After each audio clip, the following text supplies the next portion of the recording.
Good Morning Business, French Tech. Et notre invité à 6h45, c'est Paul Charon, fondateur et président d'Hommage. Bonjour. Bonjour. Alors effectivement, on leur le disait, encore une French Tech de la seconde main. Mais vous, votre particularité par rapport à les gros acteurs du secteur, c'est qu'en fait, c'est de la dépôt-vente 2.0. C'est-à-dire que généralement, on est habitué, on fait le paquet, on envoie à l'acheteur, etc. Vous, non, vous stockez les produits qu'on veut revendre sur le marché de la seconde main. Vous proposez un prix et lorsque la transaction se fait, vous envoyez à l'acheteur. C'est ça le principe ? Oui, exactement. Donc j'aime bien cette comparaison avec le dépôt-vente, qui est un peu un modèle qu'on connaît, le dépôt-vente de nos grands-parents. Et nous, le dépôt-vente 2.0, dans le sens où, en fait, pour les vendeurs, l'idée, c'est de les décharger complètement de la complexité du processus. Vous vous occupez de tout ? On s'occupe de tout. On met tout dans un carton, on nous l'envoie. L'étiquette de transport, elle est à notre charge. Et ensuite, on va faire contrôle qualité, prise de photos, création de la fiche produit, fixation du prix, stockage, vente, envoi. Et le vendeur n'a rien à faire. Ça coûte cher de faire tout ça ? On prélève une commission du coup sur la vente. Si on reste dans la comparaison par rapport au dépôt-vente historique qui prenait une commission de 50%, on va être sur cet ordre de grandeur-là, sachant que nous, on a une commission qui est dégressive pour ne pas pénaliser les pièces les plus chères, tout en rentrant dans nos frais de notre côté. Mais ça s'adresse à qui du coup ? Parce que le modèle Vinted, c'est j'essaye d'en avoir le plus possible pour mon argent. Là, c'est qu'on perd quand même 50% de la valeur de ce qu'on vend, quoi. Ouais, alors chez nous, ce sera un petit peu moins de 50%, mais en moyenne. Mais effectivement, on va laisser de l'argent en cours de route. Vinted s'est fait une place sur le marché avec une commission de 0% sur les vendeurs. Donc ça leur a permis d'exploser. Après, il y a d'autres questions sur la rentabilité du modèle.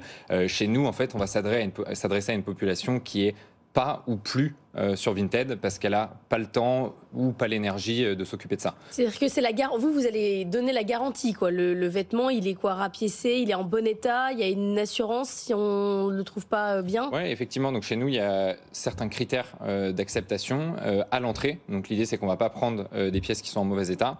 On ne va pas non plus prendre des pièces de certaines marques dont la valeur est tellement faible en neuf, je pense par exemple à la marque Shein, la valeur est tellement faible en neuf, nous en seconde main, avec toutes ces opérations qui sont faites en France chez nous, de contrôle qualité, photo, etc., on ne peut pas se permettre de revendre ça en seconde main. Alors il y a beaucoup d'acteurs, mais il faut dire que c'est un vêtement qui explose, 3,3 milliards d'euros en 2022 pour le marché de la seconde main. Et alors ce qui est incroyable, j'ai vu ce chiffre, vous disiez que les pièces doivent être en bon état, mais en fait dans la garde-robe des Français, 70% des vêtements n'ont jamais été portés. C'est hallucinant quand même ce chiffre. Oui, mais ça c'est rigolo que vous citiez ce chiffre-là parce que c'est celui qui est un peu à l'origine de notre projet avec mon associé. Quand on s'est rendu compte de ce truc-là, on s'est dit en fait c'est complètement délirant. Je crois que les chiffres de Refashion vont sortir pour l'année dernière. Donc c'est 3 milliards de vêtements qui ont été mis sur le marché en France. Donc c'est un peu moins de 50 par personne. Ce qui est en fait colossal quand on rapporte ça à 50 nouveaux vêtements rapportés à la taille de son placard. Et effectivement, visiblement, on n'en porte qu'un tiers. Et c'est un exercice intéressant d'ailleurs à faire à titre individuel. Nous, notre objectif, c'est de remettre en circulation les 70% restants pour éviter en fait qu'on rachète encore du neuf. Vous l'évoquiez d'un mot, vous refusez, vous ajoutez un handicap, c'est-à-dire que vous refusez plein de marques et vous faites même du name and shame, c'est-à-dire vous dites Shein, Primark, Etam, Jennifer, Pimki, tout ce qui coûte moins de 30 € à l'achat, ça, on n'en veut pas. Mais ça enlève quand même une bonne partie du marché potentiel, non ? Alors, nous, de toute façon, c'est une réalité économique. C'est-à-dire que si on a envie de créer un modèle qui nous permette de gagner de l'argent... C'est plus cher que la vente du neuf, quoi. Si vous rajoutez votre commission... Voilà, exactement. C'est qu'en fait, aujourd'hui, même si on regarde sur Vinted, où il y a énormément typiquement de pièces de ces marques-là, les prix de vente, c'est 2, 3, 5, 6 €. Nous, en fait, c'est pas des prix qui nous permettent de gagner notre vie, sachant que voilà, on a une chaîne logistique qui est en France, non délocalisable. Donc ça a un certain coût. Donc l'idée pour nous, c'est une réalité économique de dire en dessous de 10 € en seconde main. En fait, c'est pas possible pour nous. C'est un bon deal pour personne. Donc, mettons de côté cette. C'est même pas une question de RSE ou de. Moi, quand j'ai lu que vous bannissiez ces marques-là, je me suis dit ils ont une réflexion sur anti-fast fashion. C'est juste une logique de rentabilité. Mais ça me plaît plus, figurez-vous. Il se trouve que c'est pas forcément la mode qu'on a envie de soutenir. Maintenant, dans les marques qui font des produits à 100 € et plus, il y en a plein qui ont des politiques un peu répréhensibles de ce point de vue-là de la RSE et elles sont disponibles sur notre site.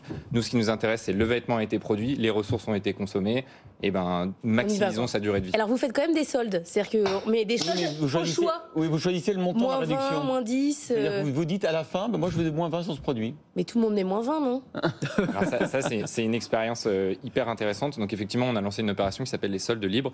L'idée, c'est que c'est le consommateur qui choisit le pourcentage de réduction qui lui semble le plus juste. Qui veut payer plus 0% et moins 20%. On a même créé un code de réduction pour avoir 0% de réduction, pour voir si les gens l'utiliseraient. Et en fait, il y a 75% des gens qui choisissent la réduction maximale, mais il y a quand même 20% des gens qui choisissent de soutenir le projet en appliquant 0% ou 10%. Ils n'ont pas compris, c'est pour ça. Non, ils n'ont pas compris. Oui, il faut leur expliquer. Mais vous êtes dans les 80%, vous deux, c'est pas... Voilà. Ah bah c'est sûr. Voilà, vous n'auriez pas pris la réduction. Oh là là, oui. trop vertueux. Allez, Paul Charon, fondateur et président d'Hommage, était notre invité pour la French Tech et une levée de 2 millions d'euros. On a oublié de le dire au début. C'est pour ça que vous êtes là d'ailleurs. 2 millions d'euros.